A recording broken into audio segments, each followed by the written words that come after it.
Gente, eu confesso para vocês que eu não sabia quem era o pregador dessa noite, mas eu soube que é uma seminarista. E aí, o que acharam? Vem para cá, Bebel. Posso orar contigo? Então tá bom.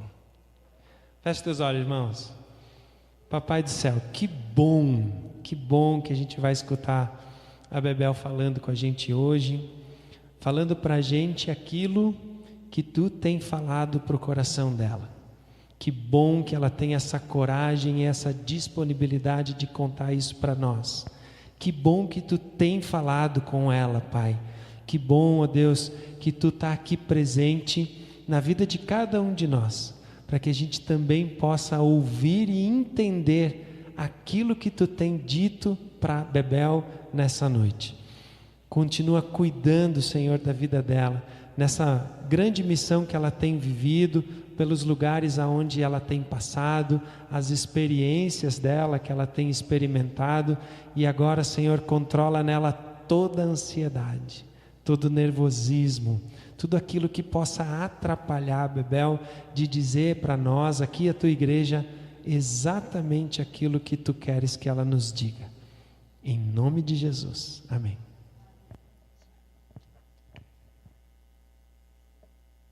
Boa noite. Vou fazer a minha fala de sempre. Acredito que todos me conhecem, mas se alguém não me conhece, eu me chamo Maria Isabel. Eu sou filha do Jaci e da Angélica, irmã do Davi e do Isaac, sobrinha da Heloísa e do João, prima da Helena e do João Henrique e neta da Dona Wanda.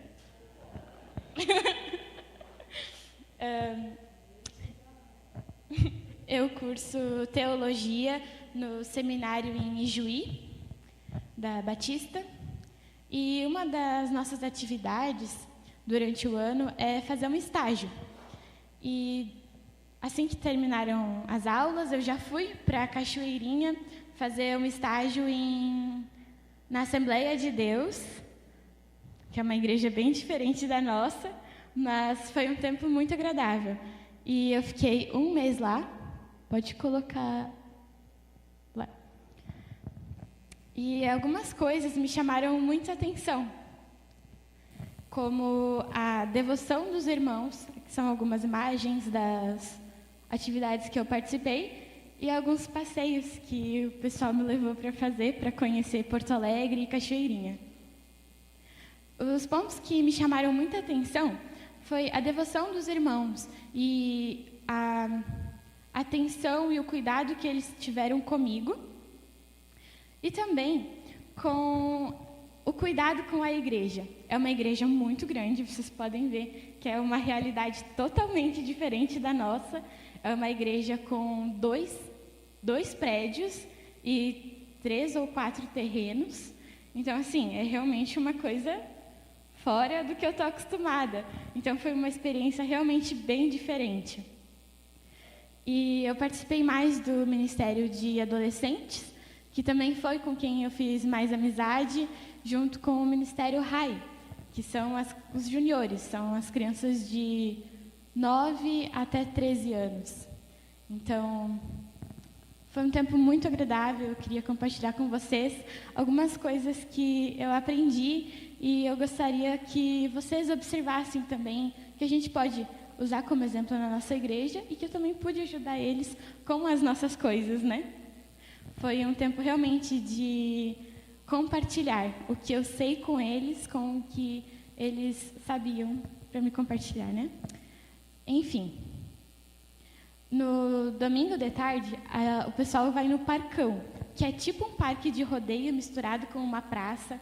É uma coisa muito diferente e muito legal. E os adolescentes, eles vão no domingo de manhã, domingo de tarde, nesse Parcão, e eles fazem um momento de compartilhar a palavra e lanche. E foi uma coisa muito interessante, porque vários adolescentes que estavam lá chegaram e ouviram da palavra, e jogaram vôlei, e comeram junto com a gente. E são adolescentes que a gente não sabe para onde vai, mas que uma sementinha foi plantada. é algo diferente que faz parte da rotina deles, que nós podemos fazer aqui também. Que é só um piquenique na praça, uma coisa bem agradável entre amigos. Outra coisa que eu achei muito interessante da igreja é que eles separam os ministérios em equipes. Então, você tem uma equipe que você vai servir em todos os ministérios.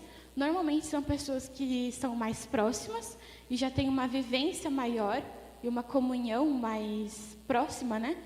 E eu achei isso muito legal e muito interessante, porque você serve com os seus amigos, mas também tem essa rotatividade de escalas. Então, se você está com aquele seu amigo neste ano, no ano que vem, você não vai estar na mesma escala que ele. Eu achei isso muito interessante, muito legal, porque você serve com seus amigos, mas você também tem a oportunidade de conhecer as outras pessoas que estão chegando na igreja. Mas, enfim, eles foram muito calorosos e receptivos comigo. Foi uma experiência muito legal. E no último domingo que eu estava lá, o pregador foi o pastor André. E eu me comovi muito com a vida dele, porque ele foi um pastor que ficou, acho que 11 anos ou mais, na Alemanha. E ele contou do testemunho dele. No final do ano de 2023, ele teve um AVC. E ele ficou muito debilitado com isso. E ele foi se recuperando, né? Mas eles têm uma programação que é a virada do ano. Eles passam a virada do ano na igreja. E no ano de 2023, o pastor André foi o motivo de oração no momento da virada. E em 2024, ele estava lá orando por outra irmã na virada. Então, foi uma emoção muito grande para ele, de superação, e dos irmãos verem o milagre que aconteceu na vida dele. No último domingo, ele fez a pregação e foi muito impactante para mim, porque na hora que eu falei para as minhas primas que o pastor André ia fazer a pregação, elas falaram: o pastor André, ele é o amor em pessoa. Tu vai ver, ele é assim, a personificação do amor. E eu fiquei pensando, como assim alguém pode ser a personificação do amor? Eu pensei que ele era um vovozinho. Oi. Eu achei que ele era um vovozinho. Porque normalmente, quando fala, né, a personificação do amor, você pensa num vovozinho bonitinho, queridinho, amado, né? E quando eu cheguei lá, não, ele não era vovozinho. Tá falhando, eu acho, né? Não? Ah, tá, parece. Então tá tudo certo. E ele começou a falar e foi aí que eu entendi a personificação do amor. Pensa numa pessoa mansa e serena. Assim, incrível. Ele fala com uma calma e ele transborda o amor de Jesus de uma forma que eu fiquei impactada. Eu me senti amada por ele, que estava muito longe de mim, e foi uma sensação muito boa de pensar que eu quero ser assim. É esse o sentimento que eu quero que as pessoas tenham quando elas me ouçam pregar e elas me ouçam falar. E ele contou o testemunho dele de ter sofrido esse AVC e ter dificuldade motora, tanto para subir no palco, segurar o microfone. Ele tinha uma certa dificuldade com isso. E era muito bonito de ver o esforço dele em falar do Evangelho, em falar do amor de Jesus, apesar dessas dificuldades. E eu fui muito impactada naquele momento. No último culto da noite, a igreja fez uma oração pela minha vida, e quando eu estava saindo, o pastor André me puxou e começou a perguntar tudo sobre a minha vida. E ele queria saber tudo, como eu fui parar no seminário, como eu cheguei lá em Cachoeirinha e tudo mais. E ele me deu um abraço, mas aquele abraço que tu sente que é Jesus falando contigo, assim, valeu a tua vinda. Foi um sentimento de, assim, aqui eu finalizei o que eu vim fazer.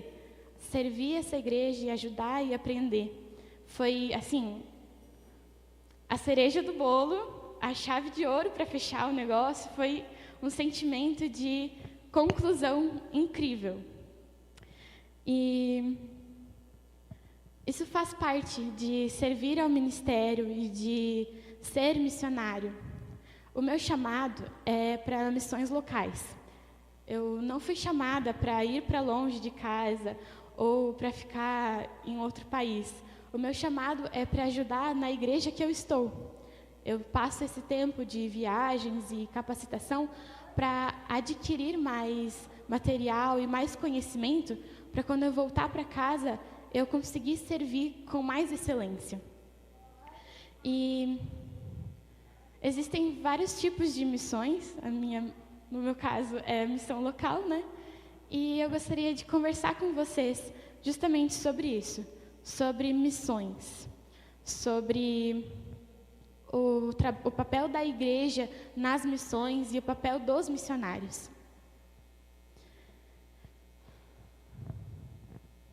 Só um minuto, deixa eu me acalmar um pouquinho, tomar uma água.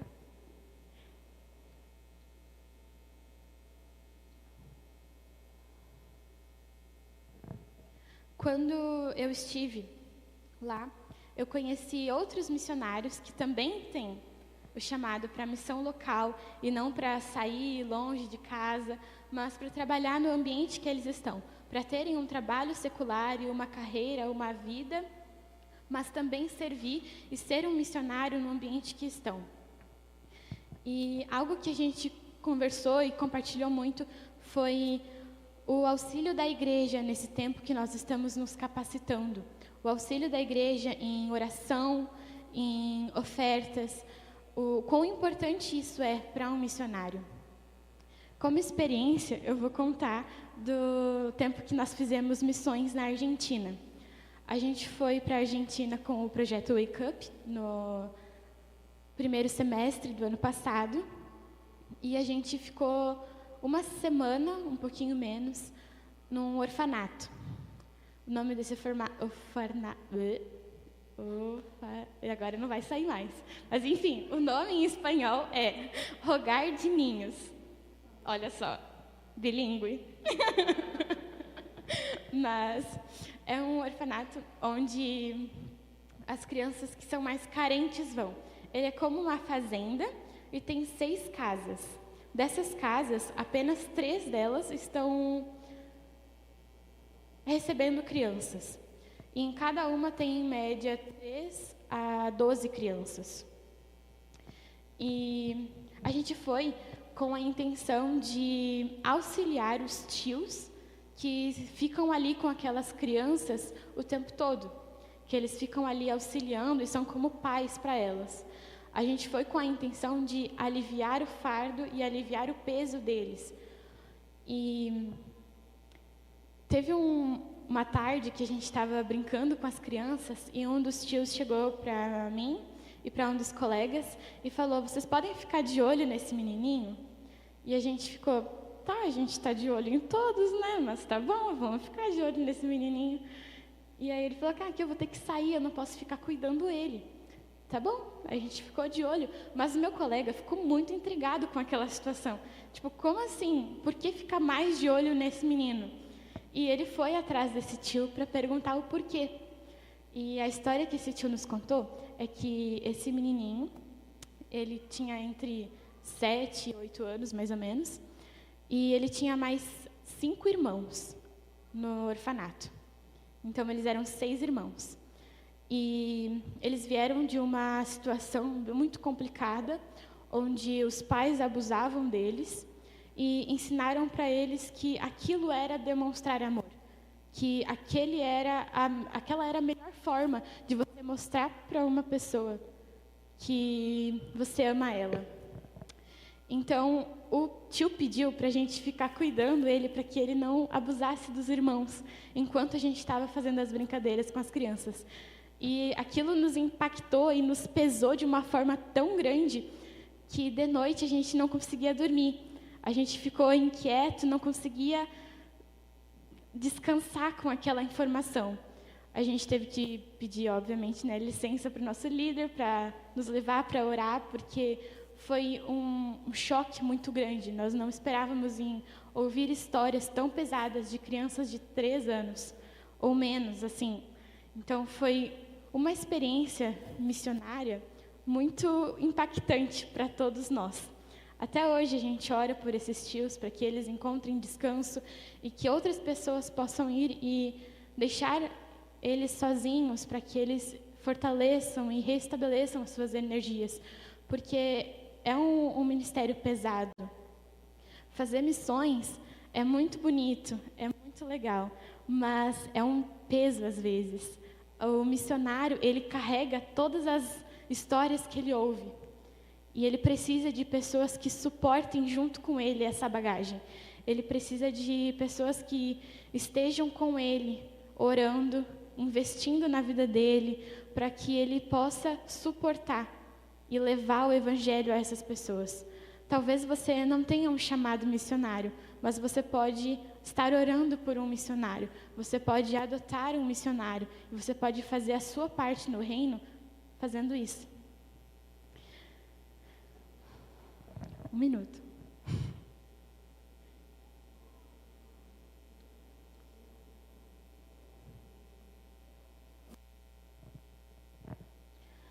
Quando você fala do evangelho para uma pessoa, normalmente essa pessoa ela se abre e ela conta todas as dores e todos os pesos que ela tem carregado.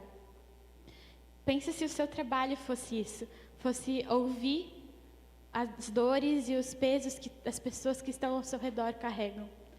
É algo que te cansa, mas que também te faz bem, porque você está cumprindo aquilo que você veio fazer. O Senhor te chamou para uma coisa tão bonita, mas que é dolorosa. E o papel da igreja com os missionários é justamente esse. É estar orando, estar intercedendo pela vida deles, pela saúde mental e pela saúde física.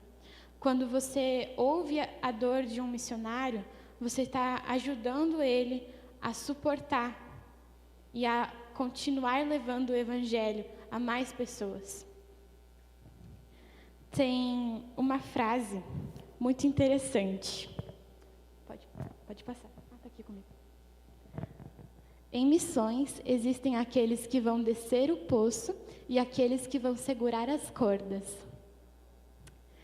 Essa frase foi dita num Acanzeca, em 2022, eu acho, que foi no Leão de Judá. E no momento em que o pastor falou essa frase, foi um baque muito grande para todos que estavam lá. E muitos dos adolescentes que estavam naquele dia entenderam o seu chamado com essa frase. Eu vou explicar ela para vocês. Os missionários que estão na ponta da corda e que vão descer, eles vão salvar as pessoas. Eles vão carregar elas até o topo para que elas sigam com Jesus e sigam firmes e salvas. Mas é necessário que a igreja esteja suportando a outra ponta, esteja segurando firme e esteja mantendo essa corda unida, esteja mantendo essa corda em oração e intercedendo e sustentando esses missionários. Tanto os missionários que vão e a igreja que fica são importantes, porque um é complementar ao outro. O missionário que vai não tem condição de ir se ninguém estiver orando por ele, se ninguém estiver ajudando ele e sustentando ele. E a igreja que fica vai fazer o quê se não tiver ninguém para ir? A igreja não vai crescer, o evangelho não vai chegar a todas as pessoas. É necessário que um esteja suportando e ajudando ao outro. Pode passar. Essa é a história do rapaz que disse essa frase. Só vou ler rapidinho para vocês. Acho que desse lado. Foi um missionário batista inglês conhecido como o pai das missões modernas. Foi um dos fundadores da Sociedade Missionária Batista de Londres, na Inglaterra. Como missionário na colônia dinamarquesa, e evangelizou e fundou escolas, traduziu a Bíblia para várias línguas e dialetos. Ele foi um missionário muito ativo e um homem de muito conhecimento, que ensinou muitas pessoas e levou o evangelho para muitas pessoas. E ele, com toda essa sabedoria, disse essa frase, que até hoje faz total sentido. E acredito eu que nunca vai perder o sentido. porque cordas sempre vão existir e poços também. Então, todas as pessoas que ouvirem essa frase vão entender o que ele está querendo dizer. Oi. Passei sem querer. Era para voltar para a frase. Eu vou pedir para vocês abrirem as suas Bíblias em Êxodo 17, no versículo 10.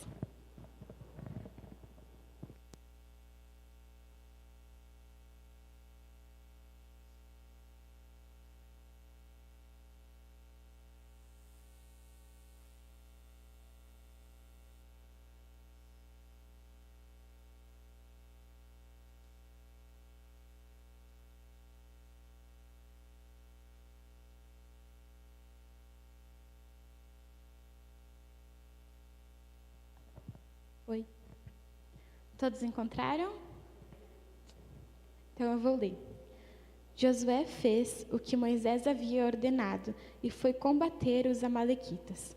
Enquanto isso, Moisés, Arão e Hur subiram até o alto do monte.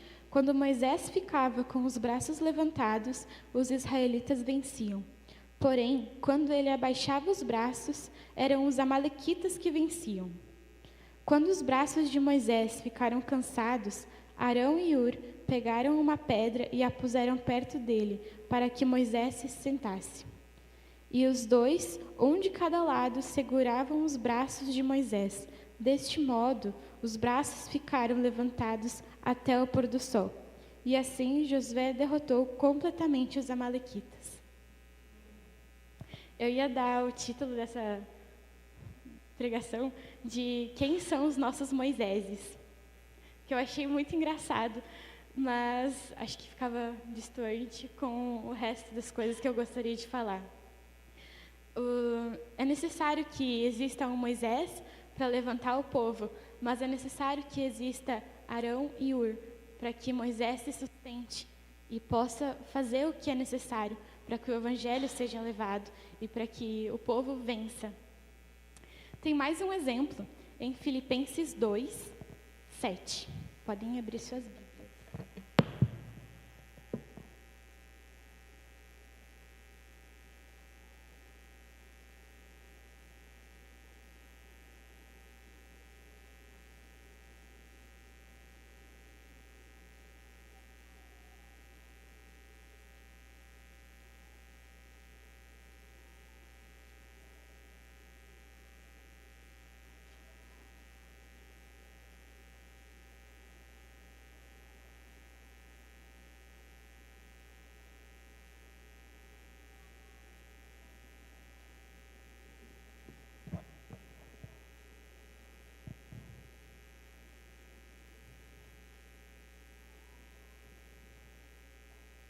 Acho que eu coloquei a referência errada, só um minuto. 1, 7 ao 8, desculpa.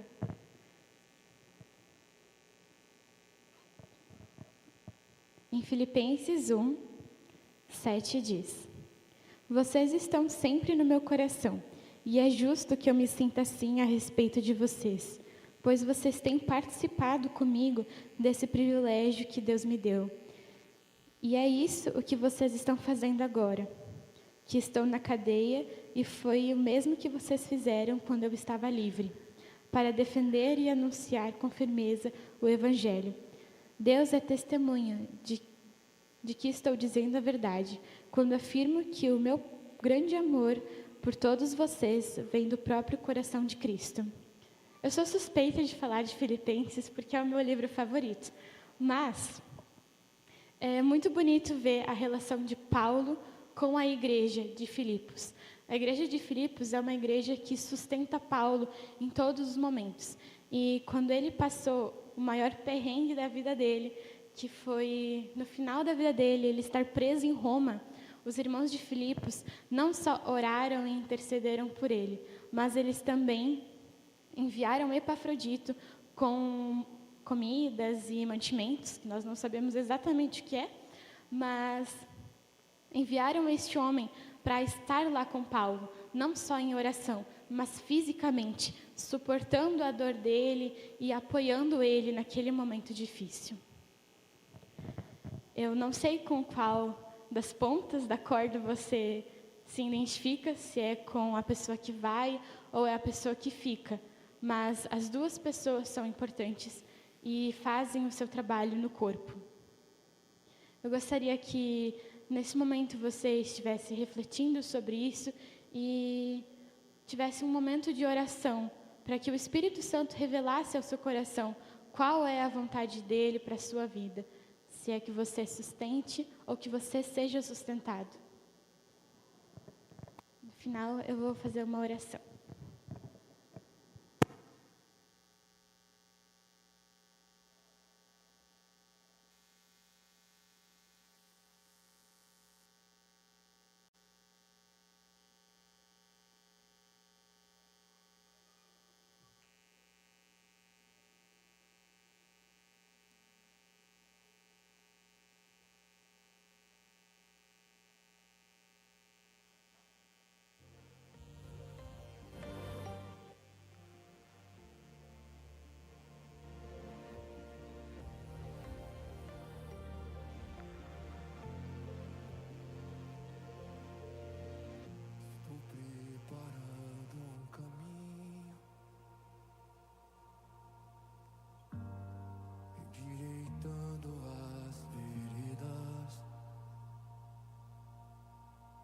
Cada vez mais diminuindo,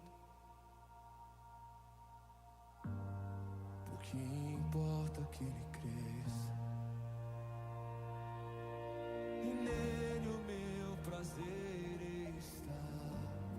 Eu não sou digno de desatar as suas sandálias, e nele a minha vida está. Eu caminho com a certeza de que ele virá. E é ele, por ele que eu estou gastando a minha vida, perdendo tudo por amor e com alegria. Ano dos meus dias.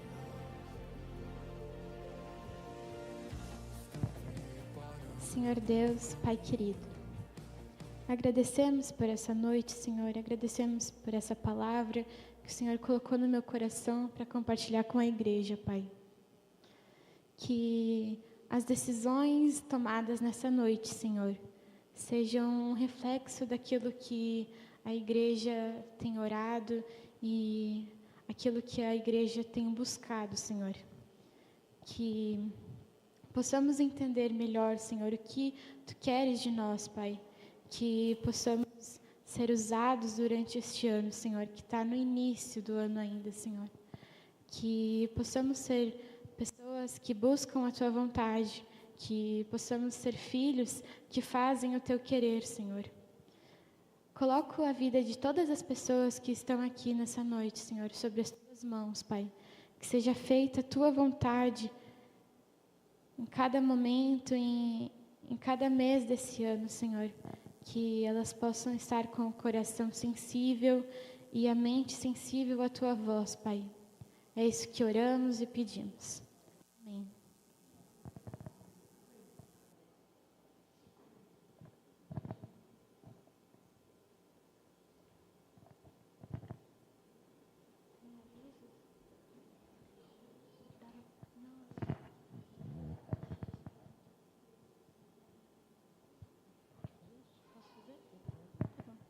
Olha só que responsabilidade.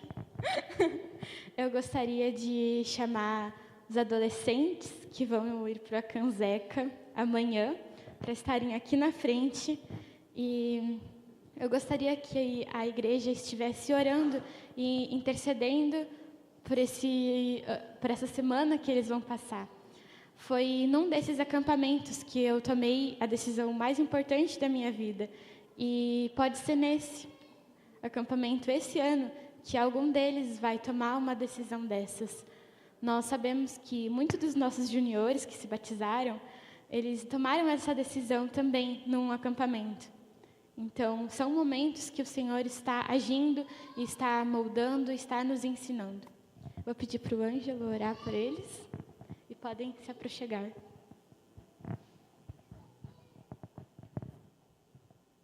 Chega aí, povo. Chega aí.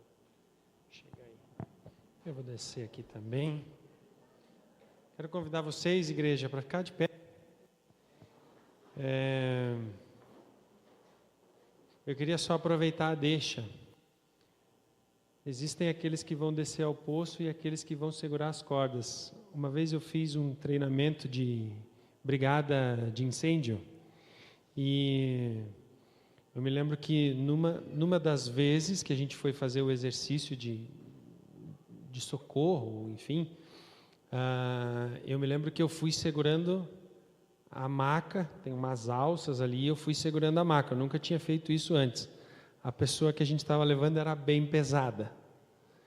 E eu estava na frente, e é a parte que mais pesa. E vocês não têm ideia o quanto eu sofri para carregar aquela pessoa. E tu vai fazer o quê? Vai deixar cair? De cabeça? Não tem o que fazer, né? Estava lá, tinha fogo, tinha água, tinha um monte de coisa, nós estávamos tudo com aquelas roupas, aqueles uniformes, bota e não sei o que lá, e não podia deixar o cara cair. Eu nunca vou me esquecer disso. E aí a gente repetiu o exercício. E dessa vez, eu fui o cara da maca. E eu fiquei muito feliz de poder ser o cara da maca. Porque eu pensei, agora eles vão ver o que é carregar peso. Tá, eu deitei lá. Vocês não têm noção o que é ter que descansar e acreditar que aqueles caras que estão te segurando não vão te deixar cair. É aquilo lá. Ó. Os missionários que estão lá na ponta, eles têm convicção.